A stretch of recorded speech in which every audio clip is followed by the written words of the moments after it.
గత 2 ఏళ్లలో నాని రేంజ్ అమాంతం పెరిగిపోయిందనే చెప్పాలి. 'భలే భలే మగాడివోయ్' సినిమాతో స్టార్ హీరోల స్థాయిలో వసూళ్లను రాబట్టాడు నాని.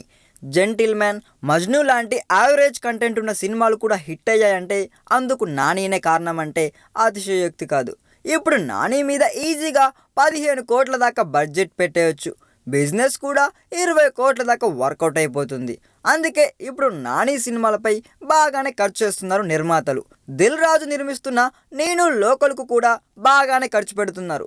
ఇక నాని చేయబోయే తరువాతి సినిమాకు అతడి కెరీర్లోనే అత్యధిక బడ్జెట్ పెడుతున్నట్లు సమాచారం అండోయ్.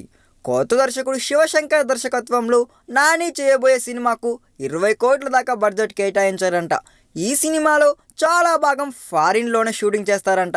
ఇప్పటిదాకా నాని సినిమాలన్నీ లోకల్ లొకేషన్లోనే షూటింగ్ జరుపుకున్నాయి.